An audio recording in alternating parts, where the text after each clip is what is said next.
warahmatullahi wabarakatuh.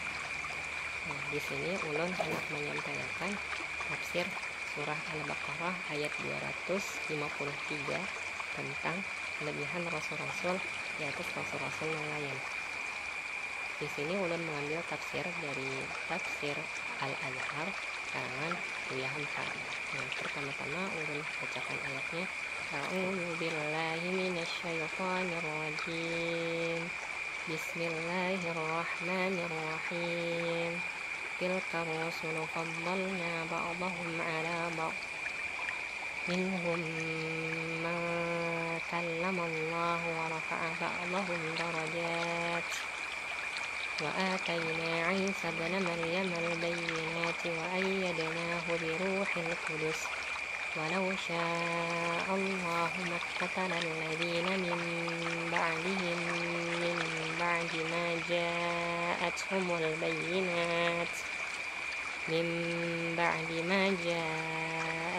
البينات ولكن اختلفوا فمنهم من آمن ومنهم من كفر ولو شاء الله ما اقتتلوا ولكن الله يفعل ما يريد. Tilka rusul, rasul-rasul itu faddalna, kami lebihkan ba'dahum, sebagian bahannya itu ala ba'din, di atas sebagian yang lainnya. Jadi di antara rasul-rasul yang di atas Allah ada dan diberikan Allah kelebihan. Macam-macam kelebihan yang Allah berikan ini beda-beda antara rasul yang satu lawan rasul yang lainnya.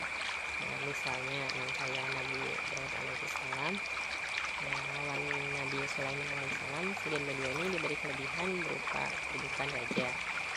Sedangkan Nabi Musa alaihissalam diberi kelebihan lawan tongkat sidin nangkawa mengalahkan para penyihir.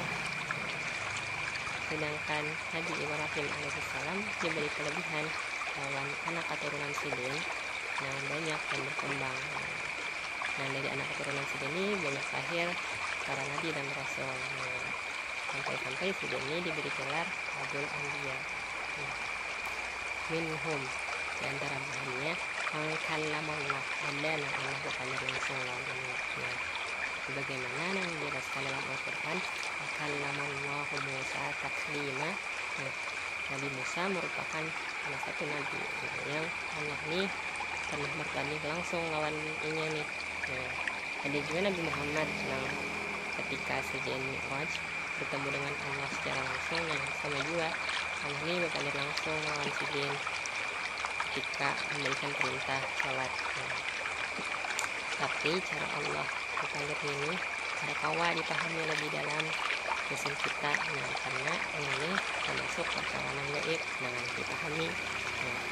Dalam Al-Quran surah Asy-Syura ayat 51 dijelaskan, wa ma kana li basyarin, tidak seorang pun manusia ayyukan Allah, yang Allah ini bukan dengannya ya wahyan, kecuali dengan perantara wahyu min wara'i hijab, atau dari belakang hijab, mirasilah rasulah, atau melalui utusan yang dikirim itu malaikat, yuhiya bi'idznih, lalu diwahyukan apa yang ingin diwahyukan itu dengan izinnya, ma yasha'u, apa yang dikehendakinya.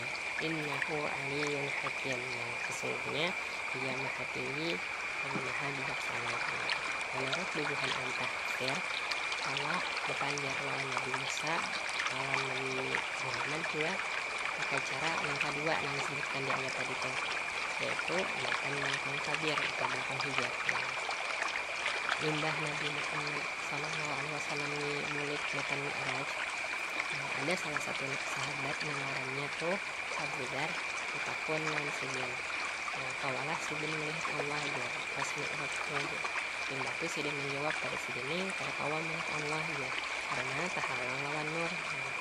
Bahkan juga malaikat Jibril kan kalau kawal melihat Allah ya karena dihalangi Allah nur ini.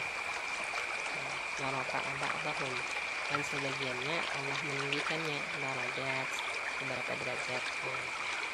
Jadi ujar Buya Hamka yang ditinggikan ini adalah Nabi Muhammad SAW.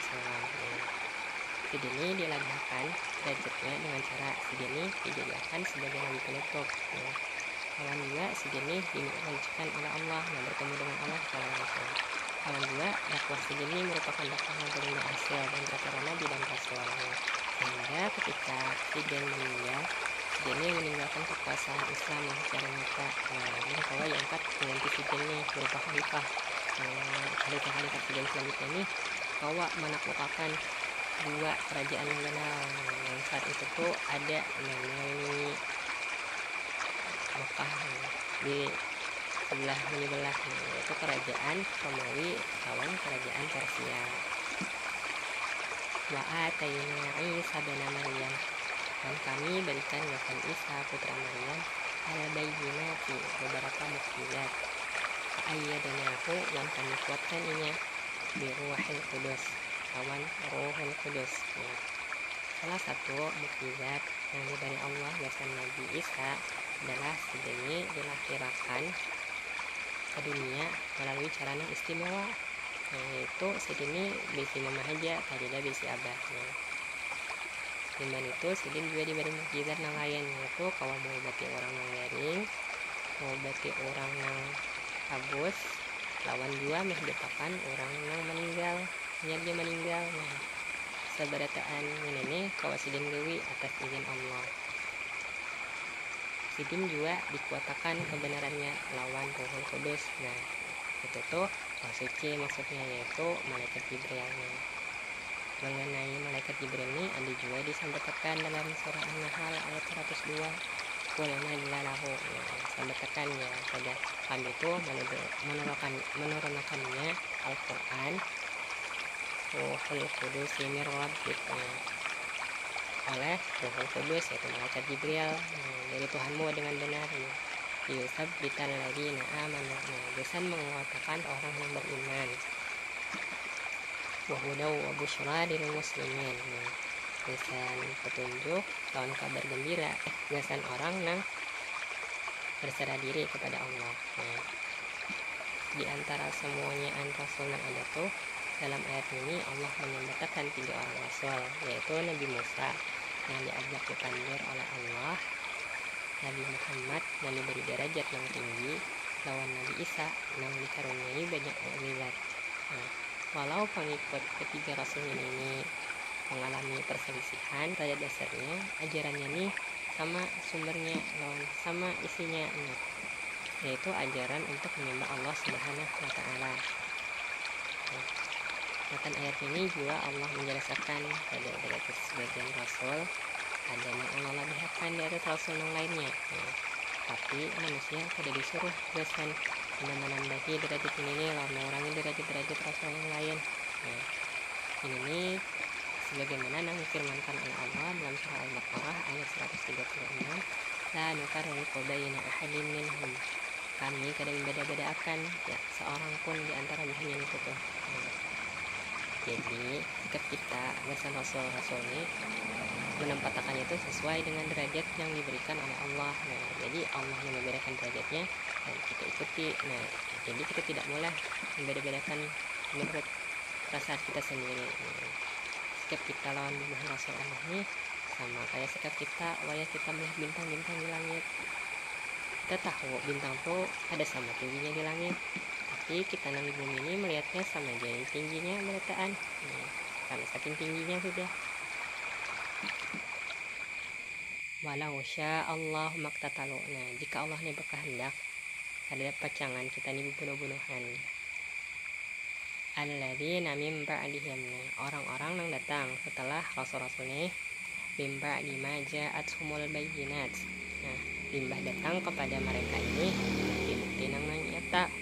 Walakin ikhtalafu, kan tetapi buahnya ini tetap berselisih.